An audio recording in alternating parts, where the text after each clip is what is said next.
Hello, my love, and welcome back to Being That Woman. On today's episode, I'm going to speak into something that is really dear to my heart. And if you've been following me for a little while on the gram, then you'll know that part of my story is that I healed 10 years of an emotional binge eating disorder. And something that I know to be true is that it doesn't matter if you're in your 20s, your 30s, 40s, 50s, 60s, beyond. Sometimes the most challenging relationship is the one with food, and it can be the one that is seemingly the most difficult to actually overcome and break free of. And in this episode, I really want to get into what was underneath the actual disorder for me, and also share with you the number one tool, or shall I say like access point or modality that really supported me in healing that.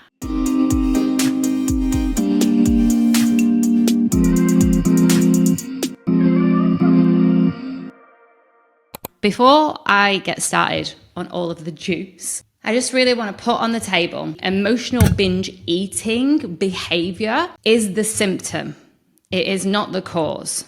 And it is not food. I know that in society today, we can think that it is the food or it is what is in the food. And trust me, I went down a whole rabbit hole with that as well, with looking at all the ingredients and counting all the calories and all of the bits and the pieces where we get into a head spin and overthink and try and figure out what is going on. So it's not the food. It's simply what is something that is going on underneath the surface, which is the cause, and the effect is the action of the binge eating. And for me, my relationship with food started in a very, very inconsistent way, because when I was around 9 or 10, I actually didn't have an appetite to eat at all. I had a lot going on. I was very underweight, and my dad even sent me to the doctors to look at what was wrong with her. And I really remember that being such a fear that was ignited, because I was 9, 10 years old and I was in like this clinical space and I was having all of these tests and the doctors were taking my bloods and doing all these examinations on me. So I had this fear of there was something wrong with me straight out the gate from such an early age. And that really carried through into my 20s and my 30s. From that point, no one addressed, why is it that she's not eating? Why is it that she doesn't have an appetite? Instead, Western medicine went to, let's take her bloods, let's check her cells, let's do all the biomarkers. And they completely missed the point that I was living in a very unsafe environment. It's not to say that mum and dad were unsafe. They were to a degree because of the lack of emotional availability. But back then there was no, let's really look at her emotional landscape, you know? So as a young girl, I was very moody. I was very withdrawn. I couldn't fully feel my feelings, and I was just very, very distant and very mute almost, which I know is ironic given that I now have a podcast and I speak on social media and I'm very open and very sharing. But I just want to say that from a very early age, there was an interesting connection with food and what food meant and or didn't mean. So the response in the biology is coming from the emotion, right? The emotions are our drivers, and then the action is either to not eat, which would have been the 9, 10-year-old version of me, or into my 20s, the binge eater that had to literally eat because the feeling body was just too much. So it's an escapism. So really what in the emotional binge eating, what that's really pointing at is that there is a void that is trying to be filled because the feelings are too much to be with. And there's probably more than likely, especially like in my case, been an avoidance of feeling because feeling was wrong, especially certain types of feelings. Maybe you were angry as a child, which was me, and you were labeled as there was something wrong with you, or you're difficult, or you're demanding, or you're needy, or You're just asking for too much. Or one of the things that I always used to remember was like, nothing's ever good enough for you. Anna's never happy. But there was no curiosity as to why. More often than not, when women have this connection with food that feels deeply all-consuming and almost like they can't manage it, really what's going on is you're trying to find something to control. Because you can't control your feelings because they're either too much or you can't access them, or you've been villainized for them, or you've been told not to express them. So when you can't actually be with your own biology and everything that's going on underneath the scenes in a way in which feels empowering, you will try and find control in other ways. And that way for me was food. That way for me was trying to distract and numb and avoid. And I see all the time that women then create an even bigger story around themselves. And I'm going to put my hand up, me too, with this, that then there is like a guilt that is felt because of the way that you've been eating. You think you're a pig, or you think that you're fat, or you think that you're greedy, or you are out of control, or you can't find discipline, or you can't manage yourself, or you can't look after yourself, or you can't get a hold of yourself, a grip of yourself. I've been through all the stories. I've been through all the stories throughout 10 years of like, what is this? Why am I doing this? Why am I like this? And there's almost like a self-punishment that happens on top of the punishment of eating. And this is the part where what I work with clients on is actually emotional empowerment. And this is the very thing that set me free. It wasn't me all of a sudden becoming a health nut, because after 10 years of emotional binge eating, I got to a stage where I was like, I can't live like this anymore. I have to go cold turkey. And I did. I went cold turkey, especially on sugar, because the emotional binge eating actually created a sugar addiction as well. So I'd find myself very, very addicted to Kit Kats, to sweets, anything really sugary. When I went completely cold turkey, I was like, okay, I'm going to be a biohacking health freak. I'm going to go to the gym all the time. I'm going to, weigh my food. I'm going to only eat clean. I'm only going to eat organic. And I completely went flip side the other way, which for me was needed at the time. And it was all perfect because it then led me into health coaching, that then led me into nervous system work. So it's all divine. However, there was still restriction. And there was also still control. I was still trying to control by being healthy. And underneath all of it was a scared little girl, a scared 10, 11, even earlier years than that, a scared girl who couldn't feel her feelings, who couldn't fully understand that, hey, it's okay if you're angry. You get to feel the anger. It's okay if you're sad. You get to feel sad. And obviously, if we're not allowing sadness and anger, we're also kinking the hose with joy, with excitement, with pleasure, with fun, with play. And I couldn't access any of those either. It was almost like I was just completely numb. So what did Anna do? Anna tried to find feeling and sensory and nurture through food. And the emotional empowerment piece has been and continues to be the biggest learning and the biggest gateway to me actually relieving this disconnection that I felt with myself, but B, also with food. Because food was an outlet. Food was just a place for me to just go and binge and gorge. And it was almost like I was just, the anxiety inside was being projected onto the food, and I was able to then just numb the anxious feeling, because then my body would be digesting the food and it would almost just be like, it's like a calm after the storm is what it felt like, until the storm kicked in again and I started to experience the guilt. So really this emotional empowerment piece is so crucial. Because yes, you can swing the other way like me and go into like, I'm going to exercise and I'm going to like manage all my food and my macros and I'm going to be the healthiest person alive. And that's great that you're able to really direct that energy into something that is per se somewhat healthier, but underneath, there's still a scared little girl that wants to feel fully free. And we can get trapped up in, oh, well, you know, what is freedom? Freedom is like being able to do what you want when you want. Freedom is like having as much money in the bank account that you don't know what to do with it. Freedom is doing whatever you want as a job. Freedom is, you know, traveling the world. Bullshit.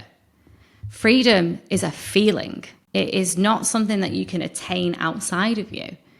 It is being able to actually feel safe, to fully feel and not self-abandon and not collapse and not go into shame. Like, oh, I'm so bad that I just expressed anger. Oh, I'm so bad that I just said no. Oh, I'm so bad that, you know, and weak that I cried in front of people.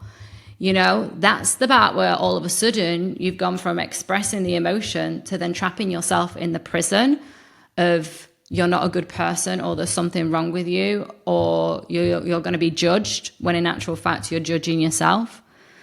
And all of that noise essentially is living inside of your body.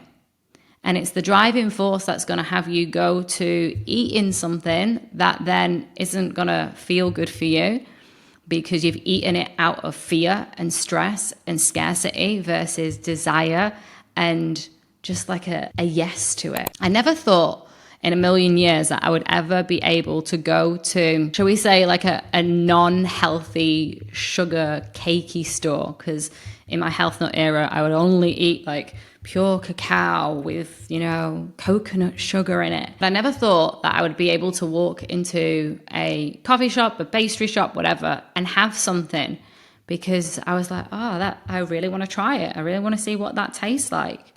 I really want to satiate myself with something sweet and be able to have it and then not need to go back for it again tomorrow and the day after tomorrow and the day after tomorrow, or buy a whole pack to take home with me and finish it off that night. I never thought that I would be able to do that. I never thought that I wouldn't even have to think of it as being controlled, that it wouldn't even enter my mind to do it. And that is freedom. Freedom is being able to choose. Freedom is being able to feel, oh, I feel so full, I feel complete. I feel so pleased with myself over that decision. I feel so like satiated. That is freedom. Freedom isn't in, oh, you know, I've got a size 6 perfect body and I'm eating perfect all the time. That's still restrictive. That's still controlled. That's still trying to control how you look, or ultimately how you feel, by not going towards the thing. The true discipline is being able to have it and then be like, I'm good, and knowing when to stop. Now, of course, this doesn't mean that now my standards are I eat sugar all the time and I eat all kinds of things off the shop shelf. No, I still have my standards. But I also have guilt-free pleasures. And I also still listen to my body of being like, okay, is this coming from a need to fill a stressor? Am I going towards this because I'm feeling stressed, or I'm feeling tired, or I'm feeling bored, or I'm worried, or I don't know what to do with myself, so I'm going to go and have this piece of chocolate? That is now almost like an autonomic detector in my body and my mind, my subconscious, that actually I don't even need to really consciously think of it. Sometimes I do, but most of the time I don't, because there is a level of embodiment now in being able to just really be in the relationship with food where it isn't the villain of my story and it also isn't the hero. Because the more that I villainize the food, I become the victim. The more that the food is the hero and the fixer, which was me in my calorie counting days and my clean eating days, the more I disempower myself from being able to really just intuit what I feel and need at any given moment. Because sometimes we do need a little bit of something sweet, you know? It's part of our biology to have sweet, and we have been gifted the whole palate, you know, the whole sensory palate. God has given us this ability to taste so many different foods, and equally, you know, we need them because it's part of our sensory makeup. One of the things that I just want to point at here is, like, for me, it was fear that was driving my emotional eating. It was the fear of that 9, 10-year-old girl, of being too much, of there being something wrong with her, not being good enough. Like, all of those stories will flare up when we don't feel, when we don't allow ourselves to really touch on what our body and our emotions are part of us. They're just like the steering wheel comes with the car, you know? We're supposed to feel angry at times. We're supposed to feel sad at times. We're supposed to feel joy, pleasure, excitement, and we're also supposed to feel fear. Because imagine this, like, what if fear wasn't this daily anxiety of what people thought of you? What if fear was actually just an energy that was moving in your body that was alerting you to highlight that you get to redirect something or somewhere in your life? So if the thought is, oh my God, what do these people think of me? And then you feel the anxiety. And because that feeling of anxiety is so uncomfortable, you then go to a chocolate bar. Instead of going to the chocolate bar, the thoughts are, what do these people think of me? Oh my God. And then you're feeling the anxiety. You're not running away from it. You're breathing into it, or you're moving, and you're just getting really curious. Oh, well, what is here for me? Okay, so I have a fear of what people think of me. Oh, well, what do I think of me? And then you get what's underneath that. And then how can you lovingly reframe it? How can you use the energy that we've labeled as anxious to actually just get more explorative with yourself and just really get to the part of you that's feeling that fear? And in that place, you then love on her. Yes, people are going to think things, darling. Yes, people always, always do. It's human nature to judge. And you know what else? What other people are thinking, it's all to do with them. And what we're thinking, it's all to do with us. So let's just talk about how amazing we are right now. And that's the bit where you nurture, because our addiction in society to food is actually the void of self-love and nurturing and care and just really coming home to ourselves. And I know I say that phrase a lot, coming home to ourselves. And really what it means is it means switching off from the outside world. The noise of who we should be and what we should be doing and how we should be acting in the world. And instead it's, I have this body, this able body that I've been gifted to move through life with, and it has feelings. It has sensory feelings. It has emotions. It has, abilities, and it has gifts. So how about being with that right here, right now, versus fearing the future and what's happening in other parts of the world, or, that conversation that you had the other day with the friend and now you're second guessing yourself, or you're wondering what she's thinking about you, or maybe you've had some conflict in your life and you're still ruminating on that. Or maybe you're thinking about the past and you're missing an ex and wondering what went wrong. And all of that is so valid. Your life experience is valid. But if it is stripping your every single day, if it is stripping your presence, you are literally giving your life and your power away to the external. We get to learn from all of those things 100%. And we get to get really curious about where we want to change. But unless we actually explore the emotions that are arising for us, we'll continuously sit in the stories and percolate and ruminate, and we'll go over things. And that's the bit that I really want to hone in for you, because like I started this pod, it's not the food and it's not the behavior of the eating. That is the symptom. That is the effect. The cause is the emotional drivers, the emotions that never got felt, never got expressed. It's the absence of true feeling, sensory feeling, even just as much as touching your hands. Can you just be with touching your hands and just be with that feeling? Or does your mind go somewhere else and you get lost somewhere? So it's just about really bringing yourself back to that place And it's going to feel uncomfortable. If you've been a woman who's been an overthinker, an overachiever, and a doer, and a constant planner and organizer, and maybe also you are in that hyper independent of like, I don't need anyone, I can do this on my own, I can figure it out on my own, I can sort it all out, and you isolate yourself, like you stay even more in your head. So what is the feeling that you haven't had an access point to? Now, it could be all of them. You could feel as though, wow, I can't remember that really the last time that I full on belly laughed. I can't remember when that was. Or maybe it is sadness, like, wow, I just can't remember the last time I cried. I literally can't remember. Or maybe it is anger, like, oh no, I'm not angry. I'm good. I'm fine.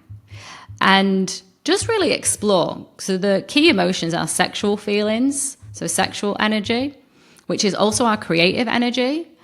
It is sadness, being able to let go. It is anger, our boundary. It is fear, our redirector. And it is joy, our celebration and our full on yes energy to life. And just really think, you might feel like, wow, Anna, I have not got access points to any of those. They all feel slightly flat. Okay. Now, which one feels the scariest to touch? Which one, when I said it or when I just said that sentence, which one immediately popped into your mind? Because if we have blocked one, it's more than likely that we can't access the others. We might access them a little bit. You might get a little bit of joy, might get a little teardrop, but the body hasn't fully lent in to the feeling of it, to the depths. And I know that so many women think, oh, wow, if I go there with anger, I'll never come out. If I go there with sadness, I'll never come out. And you know what's true? If we don't go to anger, we'll be passive aggressive and resentful, either towards others, towards life, towards ourselves. And if we don't go to sadness, we'll end up depressed. Give yourself permission to be all of you, to really go there and express all of you.